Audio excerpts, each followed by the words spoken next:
নমস্কার, সবাই কেমন আছেন? আশা করি সবাই ভীষণ ভালো আছেন। কলি ফুড কিচেনে সবাইকে স্বাগত জানাচ্ছি। আজ আবারও একটা নতুন রেসিপি নিয়ে চলে এসেছি, সেটার নাম হচ্ছে আলু চিপস। না, এই আলু চিপসটা একদমই আলাদা আর খুবই দারুণ লাগে খেতে। তবে এই রেসিপিটা পুরোপুরি কমপ্লিট হয়ে গেল, শুধু ফ্রাই করার পালা। আর এটা আমি কিভাবে বানিয়েছিলাম, কাঁচা আলুটাকে গোল গোল কেটে দিয়ে ওটার মধ্যে লবণ হলুদ 70% সেদ্ধ বসিয়ে দিয়েছিলাম। তারপর এটা আমি শুকতে দিয়েছি প্রায় 2 দিন, আর আমাদের হয়ে গেছে আলু পাঁপড় রেডি।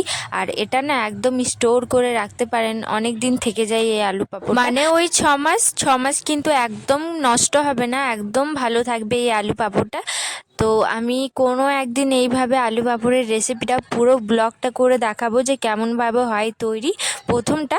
তো আজকে আমি শুধু ফ্রাইটা দেখাচ্ছি, আর এটা অল্প তেলেই কিন্তু ফ্রাই হয়ে যায়। আমরা যে কাঁচা আলুটাকে হালকা শুকিয়ে নেওয়ার পর ওটা যে ফ্রাই করি কাঁচা আলুটা, সেটা আলু চিপসই বলে। কিন্তু ওই আলু চিপসটাতে না ফ্রাই করার সময় প্রায় অনেক সময় নেয়, তবে এই আলুটা একদম সময় নেয় না। আলুটা একদম শুকে যাওয়ার পর খুব জলদি এটা কিন্তু ফ্রাই হয়ে যায়, আর খেতেও কিন্তু দারুণ হয়। আপনারা অবশ্যই এইভাবে বানিয়ে একবার দেখো অল্প তেলে এতগুলো আমি দিয়েছি, সবটা কিন্তু আমাদের ঠিকঠাক ভাজা হয়ে গেছে। সবটা আমাদের কমপ্লিট ভাজা, আর দেখো কি সুন্দরভাবে সবটা প্রপারলি মানে ভাজা হয়েছে, একটাও কাঁচা নেই।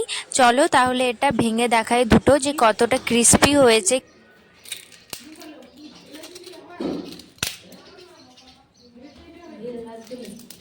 এই যে দেখে বুঝতেই পারছেন এটা কতটা ক্রিস্পি হয়েছে।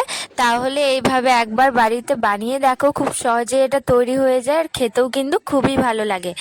তা আপনারা দেখেছো আশা করি ভিডিওটা। পরে দেখা হচ্ছে নেক্সট ভিডিওতে। বাই, রাধে।